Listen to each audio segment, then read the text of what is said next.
आप लोग जहाँ बैठे हैं, किसी समय ये यहाँ घूमा करते थे। जुरासिक पार्क से पार्क स्ट्रीट का सफर तो बहुत लंबा है। अगर वहां से शुरू करोगी तो मोबाइल फोन तक पहुंचते पहुंचते 52 एपिसोड का सीरियल बन जाएगा। क्यों ना हम ब्लैक एंड व्हाइट के जमाने से शुरू करें? तो फिर मैं वहां से शुरू करूं?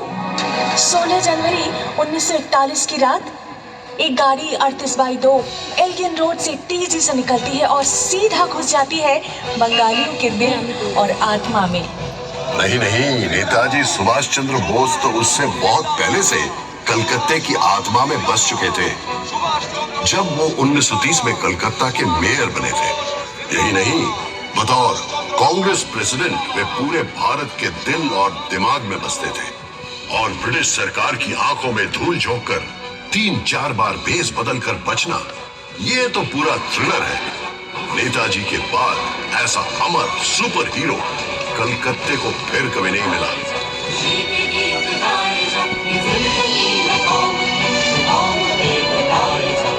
अच्छा, तो चलो ये भी बता दो कि कलकत्ते का सबसे बड़ा विलेन कौन है?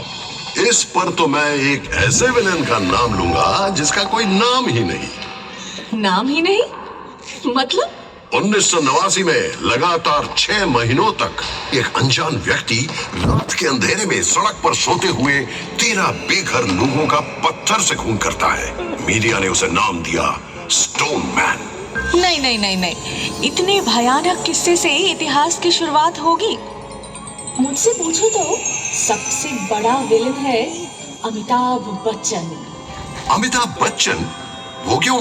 वाह भाई वाह, नौकरी की तो कलकत्ते में, थिएटर किया तो कलकत्ते में, पर फिल्मों की बारी आई तो पहुंच गए बंबई।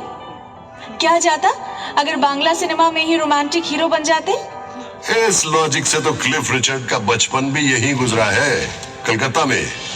अरे मतलब हावड़ा में। एक ही बात है, वो भी यही रहते तो शायद सुमन चटर्जी की जगह खुद ही जीवनमुखी गाने लगते, है ना? और पेले, वो भी तो कलकत्ता आए थे। और लियोनेल मेसी, वो भी तो। देखो, मैं एक बात साफ कह दूं, फुटबॉल को लेकर कोई मजाक नहीं। 1911 आईएफए शील्ड के फाइनल में मोहन बागान क्लब के जाबाज खिलाड़ियों ने अंग्रेज टीम ईस्ट यॉर्कशायर रेजिमेंट को 2-1 स्कोर से हरा दिया था। जरा सोचो तो, अंग्रेजों के राज में पराधीन देश अंग्रेज टीम को ही हरा देता है, और एक ऐसा दल जिसमें सभी भारतीय हैं। कलकत्ते के इतिहास में जगमगा रहा है ये दिन। वाकई, पर उसी साल ही तो भारत की राजधानी कलकत्ता से बदलकर दिल्ली कर दिया गया था। उससे पहले 139 सालों तक मैं ही तो राजधानी था, ब्रिटिश भारत का मोस्ट इंपॉर्टेंट शहर। ओहो, तो इसमें दुखी होने की क्या बात है? उन दिनों कलकत्ते में स्वाधीनता आंदोलन की एक ऐसी लहर थी जो अंग्रेजों से संभाले नहीं संभल रही थी। तभी उन्होंने 1905 में तय किया कि बंगाल को 2 भागों में बांट दिया जाए। लॉर्ड कर्जन ने एक चिट्ठी में लिखा था, कलकत्ता षड्यंत्र का एक महाकेंद्र बन गया है, इसे इस सिंहासन से हटाना ही पड़ेगा।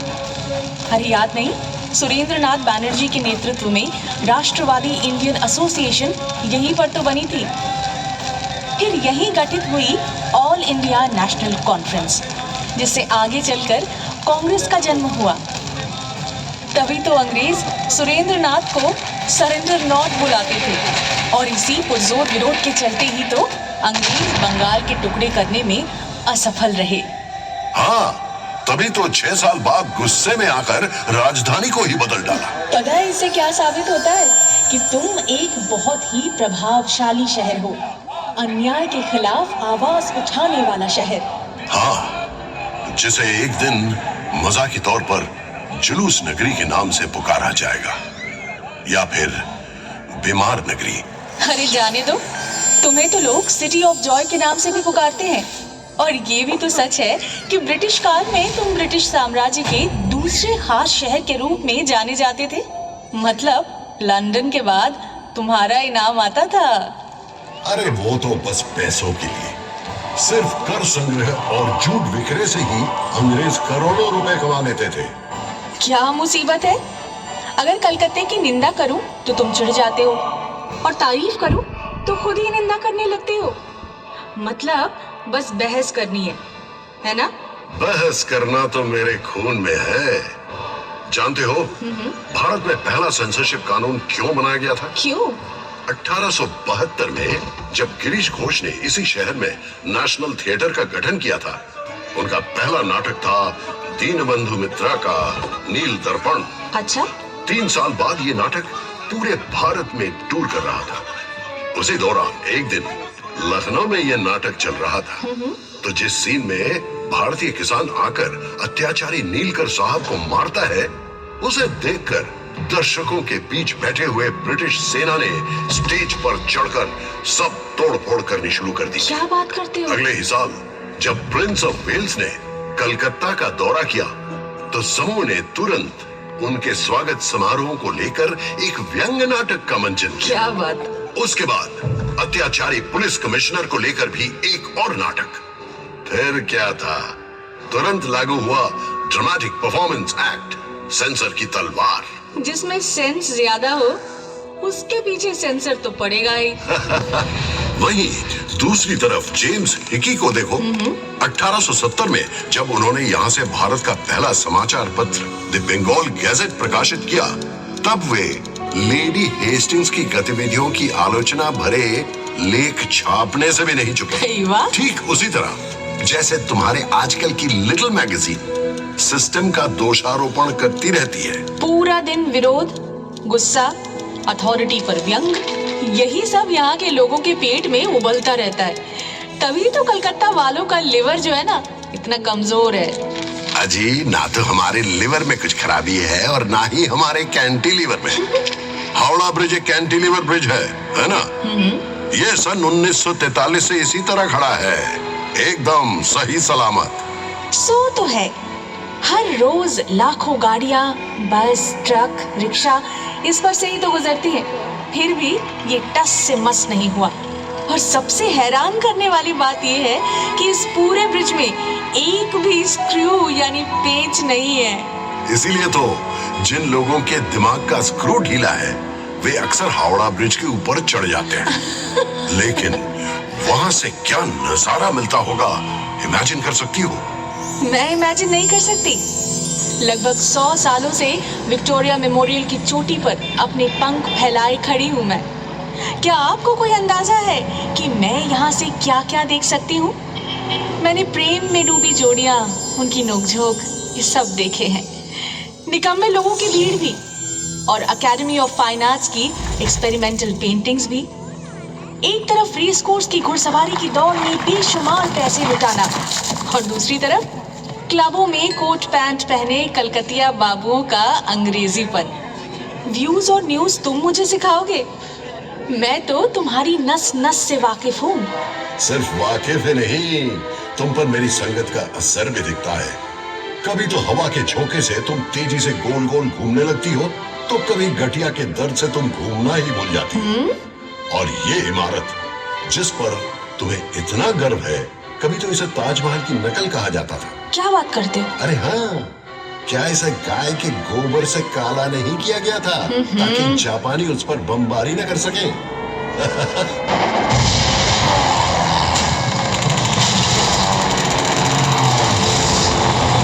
इसमें इतना हंसने की क्या बात है? तुम्हारे मुंह पर भी कुछ कम कालिख नहीं पुती है। उसी दूसरे विश्व युद्ध के दौरान जब सैकड़ों लोग तुम्हारी सड़कों पर भुखमरी से तड़प कर मर रहे थे, तब कहाँ थी तुम्हारी विरोधी प्रवृत्ति? जब कलकत्ता वासी सड़कों पर उन मरते हुए लोगों को लांघ कर ऑफिस जाते थे, मौज मस्ती करते थे, इन भूख से बिलखते लोगों की आह को दबाने के लिए अपने घरों के दरवाजे बंद कर ग्रामोफोन पर गाने सुनते थे, तब कहाँ था तुम्हारा विरोध? देखो, मानता हूं कि जितना करना चाहिए था उतना तो खैर नहीं हो पाया, लेकिन यह भी सच है कि उस दौरान शहर की गली मोहल्ले में मुफ्त रसोई भी खोली गई थी, और वो भूखमरी तो सरकार, राजनीतिज्ञों और आला अफसरों द्वारा रचाई गई थी। स्वयं विंस्टन चर्चिल भी इतने सारे लोगों की मृत्यु की जिम्मेवारी से पल्ला नहीं झाड़ सकते थे। क्या तुम जानते हो इस अकाल के बारे में उन्होंने क्या कहा था? वैसे ही कम खाने वाले बंगालियों की भूख मजबूत यूनानियों की तुलना में कम गंभीर है। इंसान इतना असंवेदनशील कैसे हो सकता है? ये भी मत भूलना बिजोन भट्टाचार्य द्वारा रचित अद्भुत नाटक नौबान्नो इसी भूखमरी पर आधारित था और इसका मंचन भी इसी शहर में किया गया था। ये तुमने बिल्कुल सही कहा। इसका श्रेय तो तुम्हें ही जाता है। 1942 में स्थापित इप्टा यानी इंडियन पीपल्स थिएटर एसोसिएशन वामपंथी कलाकारों का ही संगठन था, जिसने कलकत्ता को न जाने कितने अनमोल रत्न दिए।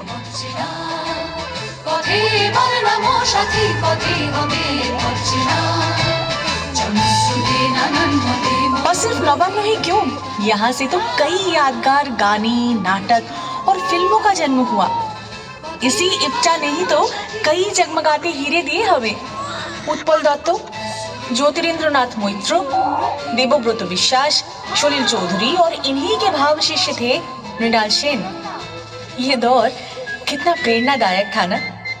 समाज को बदलने के लिए कला को एक हथियार के रूप में उपयोग करके हजारों लोगों को उत्कृष्टता और जुनून के साथ प्रेरित किया था इप्टा मूवमेंट ने। मानो ये एक महान क्रांति का नेतृत्व करने वाले जादुई रथ की तरह था, जो एक अथक यात्रा कर रहा था। 1943 में पड़े अकाल के लगभग 170 वर्ष पहले बंगला सन 1176 में आई भूखमरी भी तो इंसानों की ही देन थी। ब्रिटिश द्वारा रचित भूखमरी वो जनता को बड़ी बर्बरता से निचोड़ कर लगान वसूल करते थे।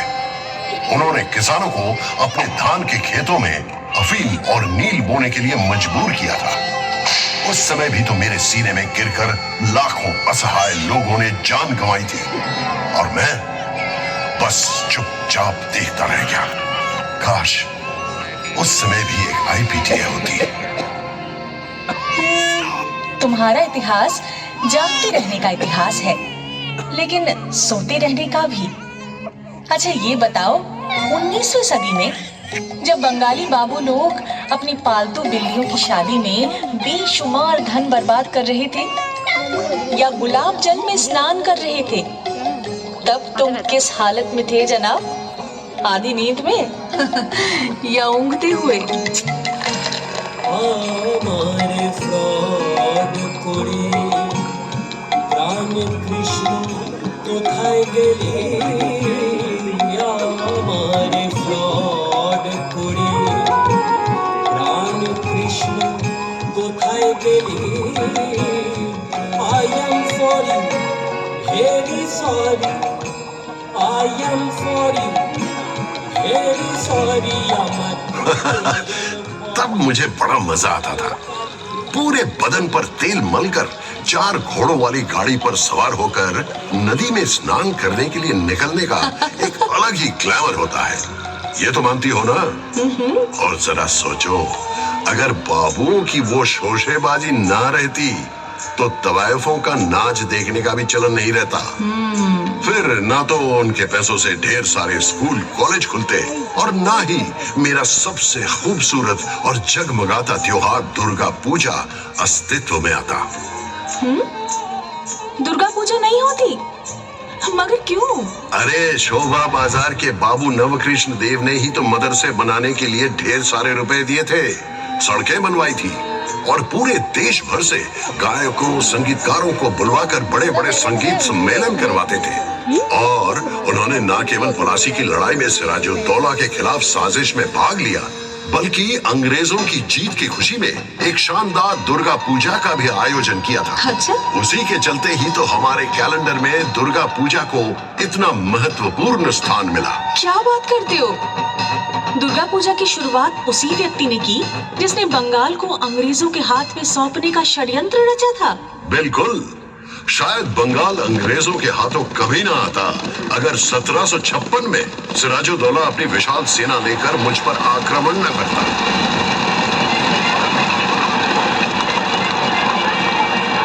अगर वो ईस्ट इंडिया कंपनी की सेना की जमकर धुनाई ना करता तो अंग्रेज इतनी जल्दबाजी में एक नवाब के विरुद्ध जंग में कभी ना उतरते। जंग में तो वे जरूर उतरते, बस उनके प्रॉपर नाम सब बदल जाते। और वैसे भी वो उस मुल्क पर कब्जा किए बिना कहाँ बैठे रहने वाले थे।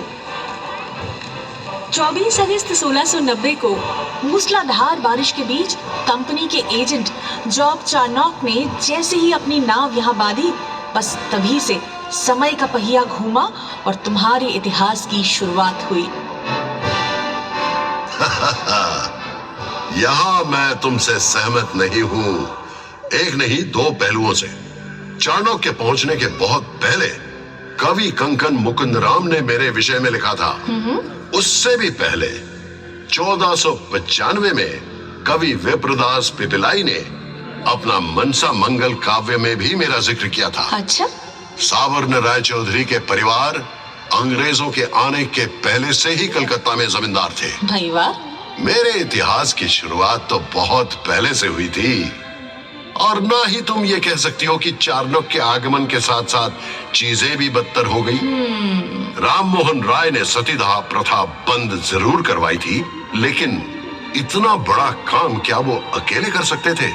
यदि लॉर्ड बेंटिंक उनकी सहायता ना करते सो तो ठीक। क्या माइकल मधुसूदन दत्त बंगला काव्य का रुख बदल सकते अगर उन पर मिल्टन का प्रभाव न पड़ता? क्या बंकिम चंद्र बंगला में पहला उपन्यास लिख पाते अगर उन्होंने वॉल्टर स्कॉट न पढ़ा होता? बिल्कुल सही। क्या ईश्वर चंद्र विद्यासागर विधवा विवाह का प्रचलन शुरू कर पाते यदि उन्हें अंग्रेजों का सहयोग नहीं मिलता? कि क्या अनाप शनाप बोले जा रहे हो? तुम कैसे भूल गए कि शहीद खुदीराम बोस के पार्थिव शरीर पर फूलों की वर्षा करने के लिए हजारों लोगों ने तुम्हारी सड़कों पर लाइन लगाई थी? तुम्हारे राइटर्स बिल्डिंग के अत्याचारी ब्रिटिश अफसर को गोली मारने के बाद विनय बादल दिनेश ने आत्महत्या की थी। और हाँ, तुम्हारे एक प्रसिद्ध बैरिस्टर चित्तरंजन दास, वही जिनके कपड़े पेरिस से धुलकर आते थे, उन्होंने भी तो अपने सारे यूरोपियन कपड़ों को जलाकर खादी पहनना शुरू कर दिया था। और जिस व्यक्ति को उन्होंने अलीपुर बमबारी मामले में बाइज्जत बरी करवाया था, वो कोई और नहीं बल्कि poet of patriotism Arvind Ghosh थे। अरे तुम तो वो शहर हो जहाँ क्रांतिकारी संगठन अनुशीलन समिति का गठन हुआ था। भारतवासी একবার বিদায় দে মা ঘুরে আসি, একবার বিদায় দে মা ঘুরে আসি।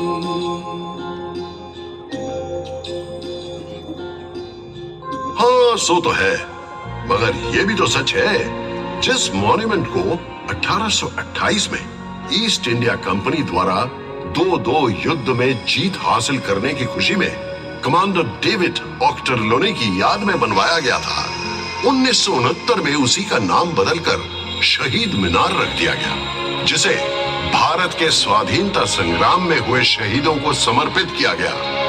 इसमें नाराज होने की क्या बात है?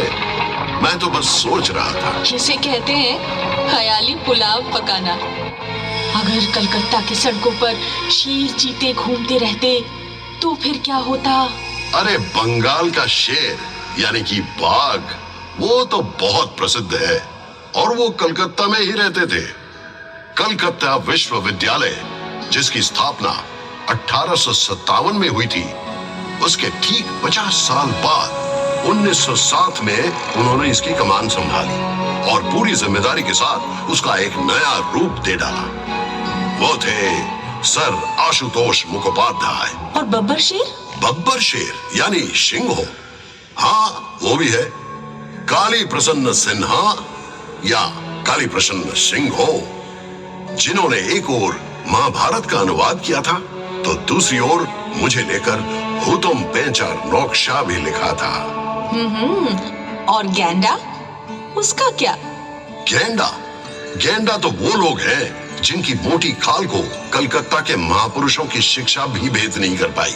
उन्होंने राम मोहन राय की निंदा की और विद्यासागर के बारे में व्यंग्य गीत भी लिख डाले और हर गली मोहल्ले में गाते फिरते रहे, और वो सब उन्हें बर्दाश्त भी करना पड़ा। वास्तव में यही बातें दर्शाती हैं कि वे सब महापुरुष अपने समय से कितने आगे थे। विवेकानंद को भी तो ये सुनना पड़ा कि वे कोई सन्यासी नहीं थे, क्योंकि उन्होंने ईसाइयों की भूमि का दौरा किया और मांस खाया, जबकि उन्होंने ही शिकागो में अपने असाधारण भाषण से भारत का नाम रोशन किया। उनके गुरु श्री रामकृष्ण को भी तो सुनना पड़ा था कि वे अनपढ़ हैं, जबकि उन्होंने अपने सहज भाव तथा धर्म ज्ञान के प्रकाश से अनगिनत ज्ञानी और विद्वानों को एकत्रित कर लिया था। ये वही महात्मा है जिन्होंने ज्योतो मौत तोतो पौत का प्रचार किया, यानी कि जितने दृष्टिकोण हैं उतने ही रास्ते हैं। उन्होंने न केवल सर्वधर्म समभाव की बात की, बल्कि कलकत्ता के जीवन दर्शन के बारे में भी बताया। रविंद्रनाथ टैगोर को भी कुछ कम नहीं सहना पड़ा। उन्हें तो यह भी कहा गया था कि उनकी सभी लेखनी अस्पष्ट है और उन्होंने बिल्कुल बेतुके उद्देश्यों को लेकर शांति निकेतन की स्थापना की है। परंतु उनको मिले नोबेल पुरस्कार आज भी मेरी गौरव गाथा की पहली पंक्ति है। 1911 में भारत की राजधानी के दर्जे से भले ही मुझे विस्थापित कर दिया गया, लेकिन उसके सिर्फ 2 साल बाद ही मेरे सिर पर एक ऐसा ताज पहनाया गया जिसकी चमक कभी भी कम नहीं होने वाली। नोबेल कमेटी ने घोषणा की रविंद्रनाथ टैगोर को उनके गहरे, संवेदनशील, ताजा और सुंदर कविता के कारण पुरस्कार से सम्मानित किया जा रहा है। बिल्कुल। क्या तुम एक ही शहर से 6 नोबेल पुरस्कार विजेताओं की कल्पना कर सकते हो, और वो भी 5 अलग-अलग क्षेत्रों में। 1902 में रोनाल्ड रॉस को नोबेल प्राइज मिला चिकित्सा विद्या के लिए। 1930 में फिजिक्स के लिए नोबेल मिला सीवी रमन को।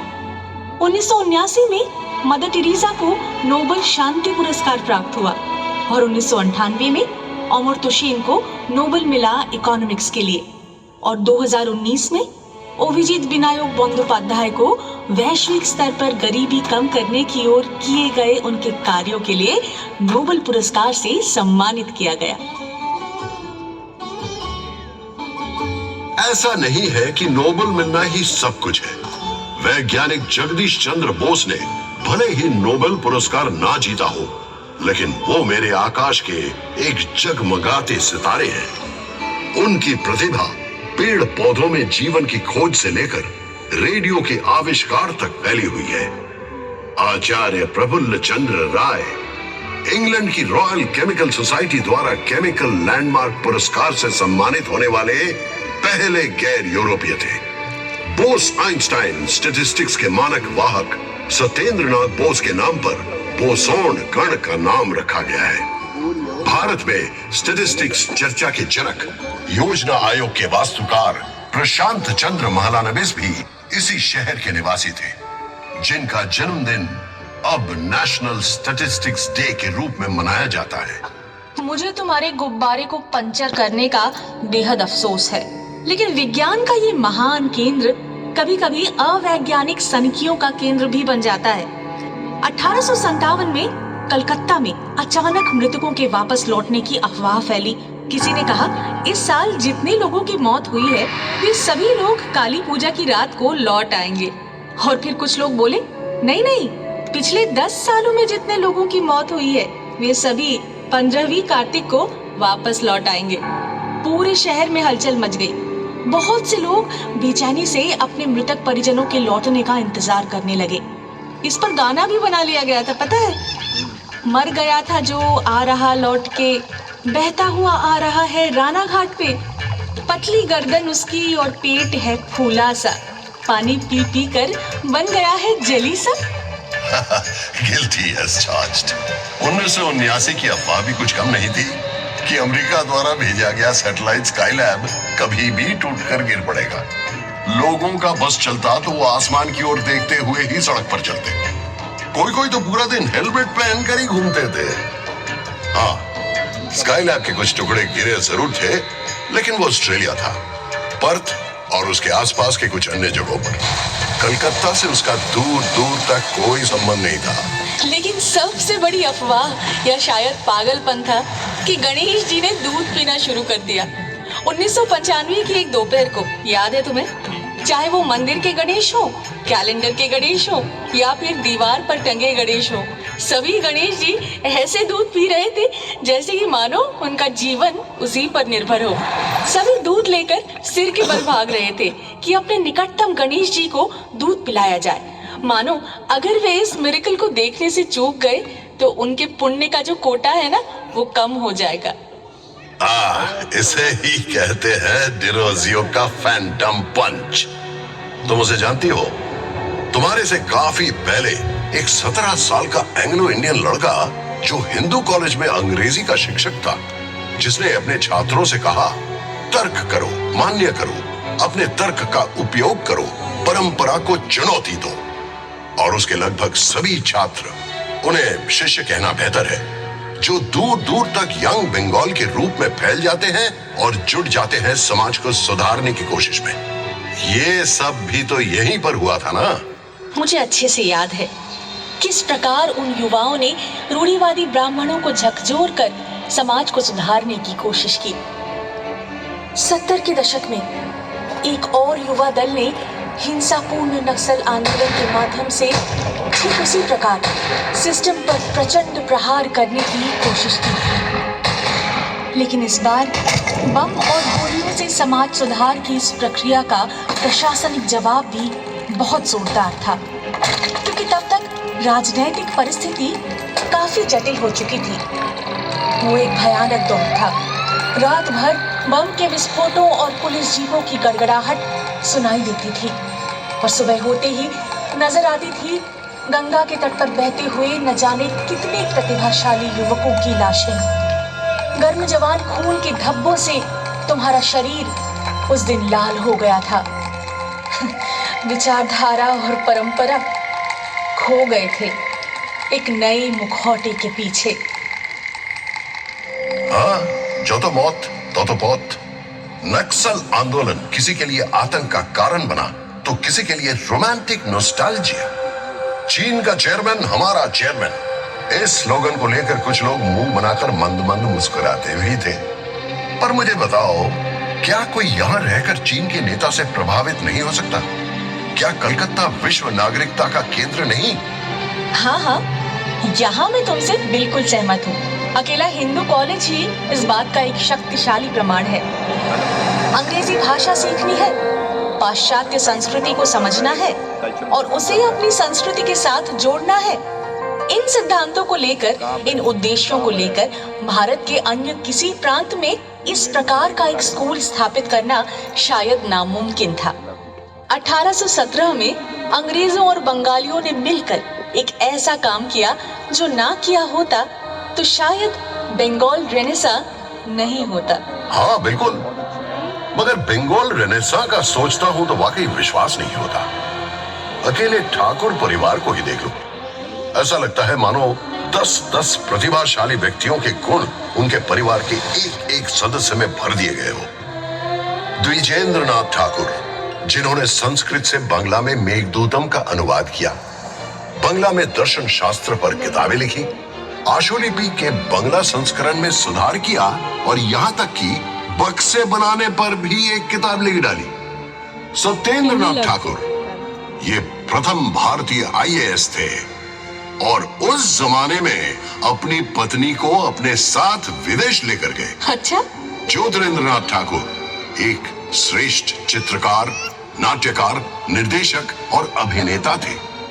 देवेंद्रनाथ ठाकुर ने तो सिर्फ 3 घंटों में डिक्टेशन देकर ब्रह्मो धर्म पर पूरी किताब ही लिख डाली।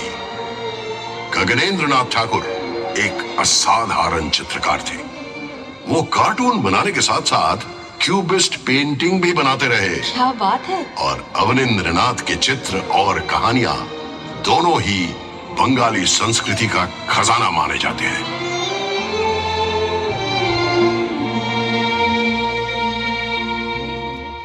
मैं तो रॉय परिवार से भी बहुत प्रभावित हूँ। उपेंद्र किशोर रॉय चौधरी एक ओर वायलिन बजा रहे थे और दूसरी ओर बांग्ला में बाल साहित्य की रूपरेखा तैयार कर रहे थे। उन्होंने बच्चों के लिए एक पत्रिका प्रकाशित की और उनके आविष्कार ने हाफ टोन प्रिंटिंग में क्रांति ला दी। उनके बेटे सुकुमार राय ने अपने हास्य छंद और गद्य से सभी को चौंका दिया। उनके नॉनसेंस क्लब की बैठकों में प्लेटो से लेकर तुर्गनेव तक सभी पर गंभीर चर्चा होती थी। मुझे तो ऐसा लगता है वे हर सुबह पूर्व और पश्चिम दुनिया की सारी बेहतरीन चीजों को एक गिलास में घोलकर पी जाते थे। सिंथेसिस करने की ये क्षमता तो हमारे अंदर हमेशा से रही है ना? 1835 में पश्चिमी चिकित्सा विज्ञान से स्थानीय लोगों को शिक्षित करने के लिए मेडिकल कॉलेज की स्थापना की गई। फिर बाद में नृत्य कलाकार उदय शंकर ने रूसी नृत्यांगना आना पावलोवा के साथ हाथ मिलाया और पेश किया विश्वविख्यात बैले राधा कृष्ण। 1955 में सुकुमार राय के बेटे सत्यजीत राय ने अकेले ही अपनी पौथेर पांचाली के जरिए भारतीय सिनेमा में न्यू वेव शैली की शुरुआत की। वो हमेशा कहते थे कि हॉलीवुड फिल्में देखे बिना वो कभी भी फिल्म निर्माण का अपना व्याकरण नहीं बना सकते थे, जबकि विदेशियों को उनके सिनेमा में हमेशा शुद्ध भारतीयता की ही झलक मिलती थी। ग्रहण करना, आत्मसात करना और अवशोषित करने की ये क्षमता तो मेरी रग रग में दौड़ती है। बिल्कुल सही। सत्यजीत राय ने पूर्व और पश्चिम दोनों को समान रूप से मुग्ध किया है। तभी तो 1992 में उन्हें life time achievement Oscar award से सम्मानित किया गया।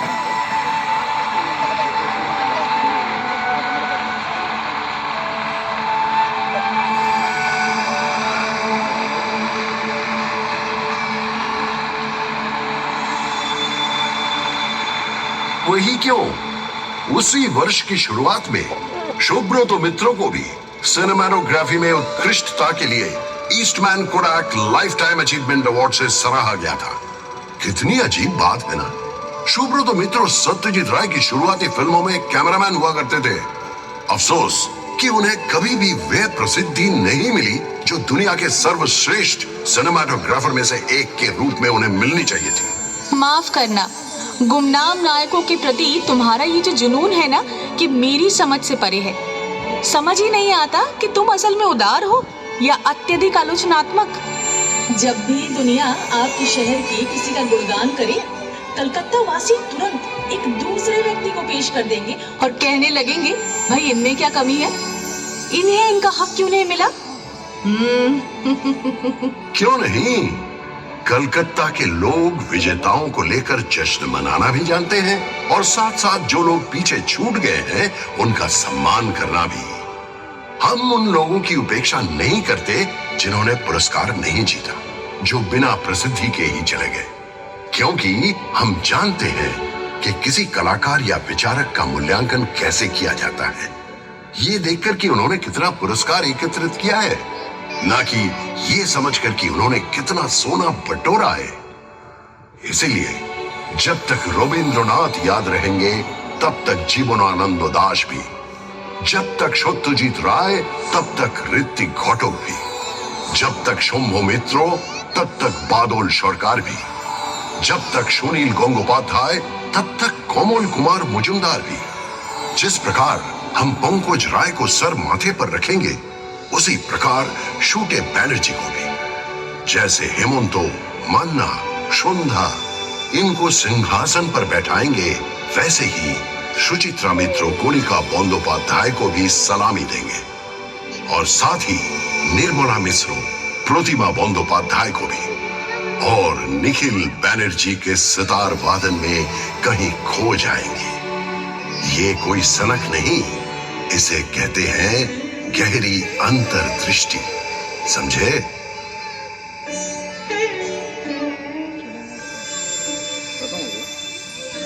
समझे। लेकिन कृपया मुझे ये बताइए कि ये केवल जाने माने लोगों पर ही क्यों लागू होता है? ये सोच 1947 में विभाजन के बाद आई शरणार्थियों पर क्यों नहीं लागू हुई? वो भी तो हारे हुए थे, उनके प्रति इतना तिरस्कार क्यों, इतनी उपेक्षा क्यों? ये तो बहुत पुरानी बातें हैं और मैं इस बात से इनकार नहीं कर रहा हूं कि प्रवासियों और निवासियों यानी कि बांग्ल और घोटी के बीच का झगड़ा कुछ कड़वा रहा है, खासकर फुटबॉल के मैदान पर और खाने की मेज पर। लेकिन इसमें कोई शक नहीं कि घोटी बांगाल दोनों अब पूरी तरह से मिलजुल कर एक हो गए हैं। इसमें भी कोई शक नहीं कि वामपंथी राजनीति उस समय काफी हद तक मेरे डीएनए का अभिन्न अंग बन गई थी, क्योंकि इसने शरणार्थियों को वो सम्मान दिया जिसके वे हकदार थे। रोटी, कपड़ा और आश्रय के लिए उनके संघर्ष में उनका साथ दिया। 1971 में बांग्लादेश मुक्ति संग्राम के दौरान फिर से शरणार्थी आए। वे अब भी आते रहते हैं। कलकत्ता कभी किसी को वापस नहीं लौटाता। सो तो है ही, और साथ में उन सब को कबाब और बिरयानी भी जरूर चखाता है। कलकत्ता अगर एक और पराजित व्यक्ति को शरण नहीं दी होती तो शायद ये बिरयानी भी यहाँ नहीं मिलती। मतलब तुम किसकी बात कर रहे हो? वाजिद अली शाह, अवध के नवाब।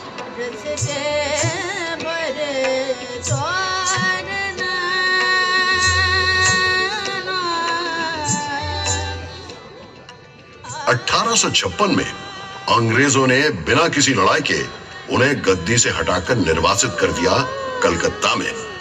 उन्होंने डेरा डाला मेटिया बुरुज में। धीरे धीरे संस्कृति में, कपड़ों में और खान पान में मेटिया बुरुज छोटा लखनऊ बन गया।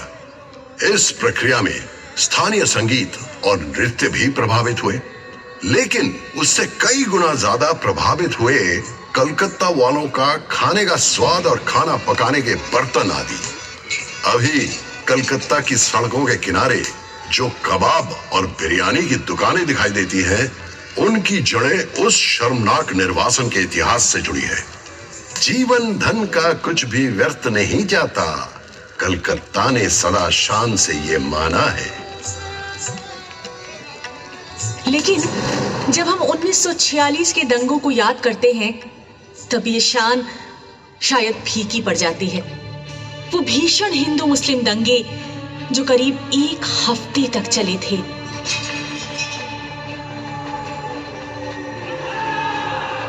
वाकई शर्म से सिर झुक जाता है, पर हाँ, साथ ही हमें ये भी भूलना नहीं चाहिए कि कई हिंदू परिवारों ने उस समय मुसलमानों को आश्रय दिया था और कई मुसलमानों ने अपने हिंदू मित्रों की जान बचाई थी। कलकत्ता हमेशा उसी जज्बे को संजोकर आगे बढ़ता रहा है। खैर वो छोड़ो, विदेशों में जब रविशंकर और अल्लाह रखा मिलकर अविश्वसनीय संगीत रचना करते हैं, जब वीरेंद्र कृष्ण भद्र का महिषासुर मर्दिनी कानों में बजने लगता है मुस्लिम कलाकारों का अलौकिक वादन के साथ, क्या तब उसी जादुई जज्बे का आभास नहीं होता?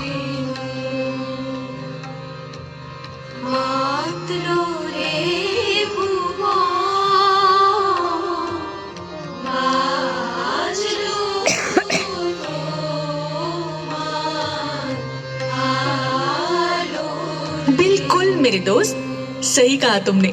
और इसी बात से जादूगर पीसी सरकार को लेकर एक वाकया याद आ गया। एक बार उनका मैजिक शो देखने सब लोग इकट्ठे हो चुके थे। निर्धारित समय के बाद 10 मिनट बीत चुके थे, लेकिन जादूगर साहब का कोई अता पता नहीं। सब लोग बेचैन हो रहे थे। अचानक सबको एक आवाज सुनाई देती है, हियर आई एम। सब लोग आश्चर्यचकित होकर देखते हैं तो वो मंच पर खड़े हैं और कह रहे हैं कि मैं तो सही समय पर ही पहुंचा हूँ। आप लोग अपनी अपनी घड़ी जरा देखिए। हैरान होकर सब लोग जब घड़ी की तरफ देखते हैं तो वाकई में उनकी घड़ियां 10 मिनट पीछे चली गई थी। कुछ भी नहीं बदला है और तुम भी उनके ही जैसे हो, सामूहिक सम्मोहन के उस्ताद। घड़ी की सुई और इतिहास के पन्नों के बीच से गुजरते आगे बढ़ते जा रहे हो। कभी लोग तुम्हारी पूजा करते हैं तो कभी तुम पर व्यंग कसते हैं, पर इन सब के बीच तुम अपनी झिलमिलाती मुस्कान को बरकरार रखते हुए घोषणा करते हो, हियर आई एम।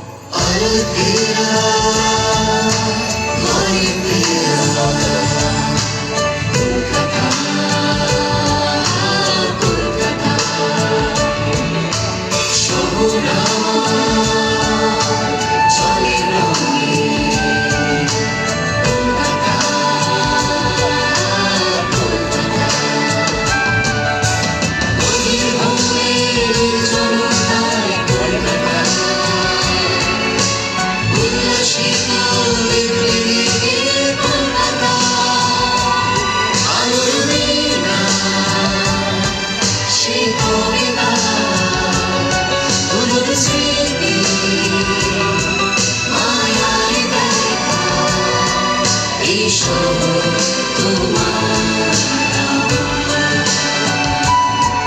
ईशो तुम्हारा कोलकाता कोलकाता कोलकाता कोलकाता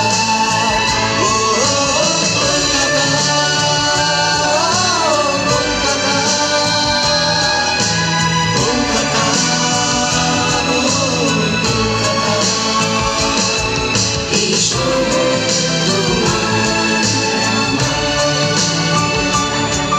ईशो